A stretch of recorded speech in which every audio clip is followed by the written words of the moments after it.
Thank you, Joe. Today, President Barack Obama turned in his budget to the legislature. It includes cutting the federal deficit by more than $1 trillion over the next decade. But Republicans want to see even more slashed. 24-hour News 8's political reporter Rick Albin's live in Washington taking your questions to lawmakers. Rick? One of the things we found out today, Brian, is that Republicans look at this latest budget as too little in the way of cuts, too little in the way of reforms, and too long to get to the results. Now, the difference between now and the last time we sat in this chair and looked out over that dome is that Republicans actually have a say. With a majority in the House, they will control part of that conversation. And remember, there are two separate budget conversations going on at the same time, but we'll get to that in just a moment. First, reaction today from Debbie Stabenow. She is the junior senator from Michigan. She is the chairman of the Senate Agricultural Committee, and also Dave Camp. He is over in the House.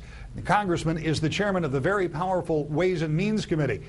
Stabenow is a Democrat, Camp is a Republican. Here was their take when I talked to him today.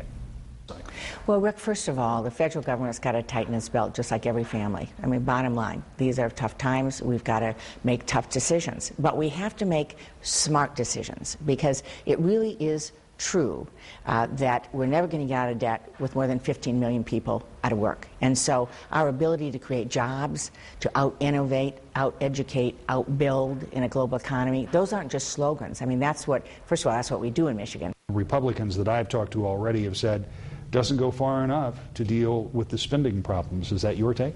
Well, I think it's disappointing because the budget assumes, I think, a better than expected growth rate in the economy. There also are a number of tax increases in the proposed budget, and really doesn't do anything about the long-term structural entitlement situation that is just not sustainable. And I do think that's something we need to address together. I hope we can. Those entitlements like Social Security and Medicaid are things Republicans say that they want to talk about.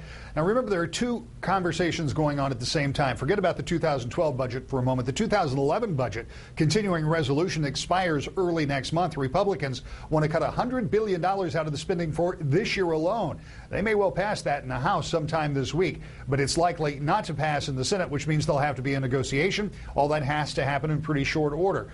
All in all, there's a lot going on here in Washington in this very early phase of this new Congress. We're going to be here talking with 5 separate committee chairmen. We've got 3 brand new faces here in the House that we'll be talking to all this week as we take a look at Michigan's future inside Washington. Live in Washington, D.C., I'm Rick Albin, 24-hour News 8.